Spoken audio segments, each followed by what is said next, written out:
Know this about using food to regulate your emotions.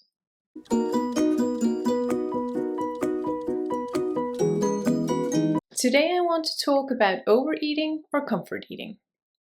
When we think about using eating as a tool to control emotions, we often tend to think about the ones who omit food or who restrict. Eating less when stressed or depressed is quite common for people who don't usually try to restrict or diet. But in my experience, many people do restrict or diet as part of their normal life.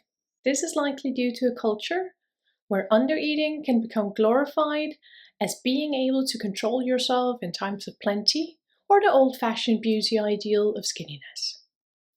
If restricting or dieting is, let's say, normal for you, then you're more likely to lose control with eating during times of distress.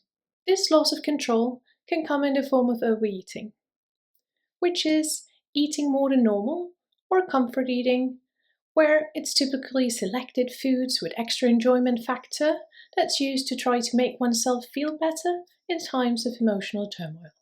Overeating is eating more than normal and often beyond satiety and hunger. Filling up the stomach, as what happens with overeating, has two effects.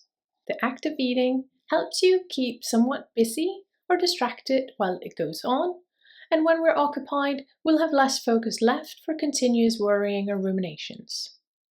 Thus, it feels like it has an effect on our mood. Another effect of eating is that it fills up the stomach, which can give a calming feeling of being full, which is in many connected with a feeling of being safe.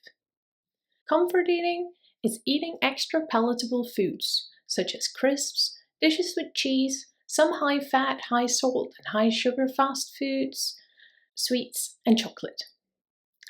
It can be other things as well, but these are some of the most frequent examples I see. Comfort eating also has two effects. We feel a feeling of enjoyment or satisfaction when eating something palatable, and this short-lasted feeling of enjoyment can feel like a little bit of happiness amidst all the sadness. Comfort eating also has the same effect as the act of eating, as we see with overeating, that it distracts us for a while. But another thing with comfort eating is that the anticipation or knowledge that we are soon to eat something pleasurable also has an effect in itself. This is called the anticipatory effect and relates to us feeling pleasure before eating of the pleasurable thing. Just the knowing of that it's about to happen. An effect that happens for both overeating and comfort eating is that we feel that we have a tool for emotions regulations, that we have a go-to when times are tough. This is not wrong to think as such, as both overeating and comfort eating works. Yes, I said it. Overeating and comfort eating is efficient. It works. But that doesn't mean it's the best strategy. Using food as a tool for emotion regulation has its downsides or complications. Just like with alcohol or drugs, using it for the wrong reasons, such as to escape, will lead to an addiction-like syndrome.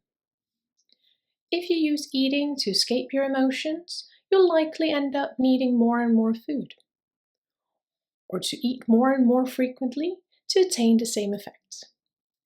This often leads to a feeling of loss of control, and as we say quite rudely in Danish, is like peeing your pants. You might get a feeling of relief in the moment, but bigger problems await you in the long term if you do so. If we use eating as a tool, we don't learn how to regulate our emotions without it. And usually, that means that our emotional health decreases further, or best case just stays the same bad. Overeating or emotional eating can be costly and impractical because it requires you to purchase the items intended for eating. Overeating and comfort eating is often connected with feelings of shame and low self-worth or a tendency to self-criticize. As I have no problem having a shopping cart filled with snacks, I know that this can be difficult for some of my clients, as they'll couple the act of buying these foods with feeling shameful. Another consequence of overeating or comfort eating is that it, for many, will lead to unwanted weight gain or unwanted maintenance of a higher weight than they want to have.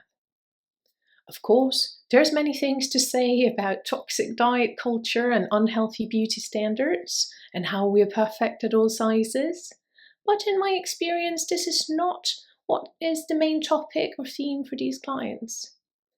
Putting on weight or having a weight problem due to something they're doing in desperation to escape their emotions is different than normal self-esteem problems.